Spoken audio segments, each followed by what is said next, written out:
Alors les amis, qu'est-ce que ça donne ce calendrier du Grand Prix de Sao Paulo? Les horaires. Bon, les horaires sont plutôt qu'à Austin et Mexico, et ça fait du bien quand même. Parce que c'est vrai que les EL2 de minuit à 1h30, j'ai toujours pas digéré. Bon là on vient sur un week-end sprint du coup. Practice 1, 15h30, 16h30, le vendredi, donc en plein après-midi. Nous aurons la qualif qui déterminera la grille de la course sprint, toujours le vendredi de 19h30 à 20h15. Donc là, c'est un week-end sprint, donc pour les pronostics, pour ceux qui sont inscrits, je vous mets le lien en description si vous ne connaissez pas, ou pour l'année prochaine, comme ça vous serez inscrits, parce que là c'est la fin de saison, donc forcément ça va être compliqué pour vous. Mais il y a un classement équipe et pilote, hein, comme la vraie fin du coup, voilà. Donc là, il y aura 4 trucs à pronostiquer. Donc la qualif de la course sprint, la qualif normale et la course normale. Donc samedi, la course sprint aura lieu en plein après-midi, de 15 à 16h. Attention, pensez-y, hein, enfin de 15 à 15h30 du coup, parce que ça dure en général une demi-heure.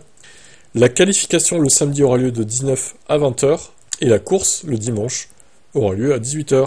Donc voilà, ça finira autour de 20h, c'est très bien. Ça laisse le temps de faire les news, etc., des déclarations, comme d'habitude. Donc moi je serai toujours en live hein, sur mes chaînes Twitch et YouTube, ça change pas, pour toutes les séances. La météo, ça dit quoi? Alors la météo Google est catastrophiste. Clairement là, c'est terrible. Hein. Regardez ça.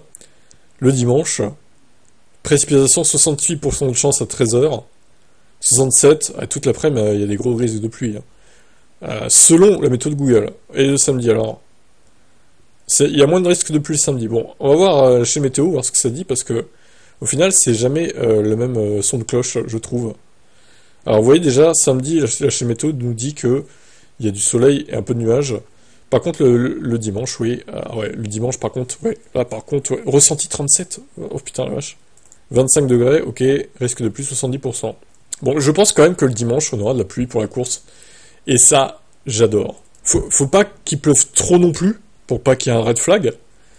Mais genre, si c'est comme 2008, par exemple, parfait, quoi. Parce que un Grand Prix du Brésil sans de la pluie du week-end, ça serait pas un vrai Grand Prix du Brésil, quand même.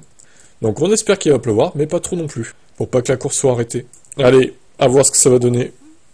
Un peu de pluie pour conclure ce triple leader, ce serait génial. Qu'en pensez-vous?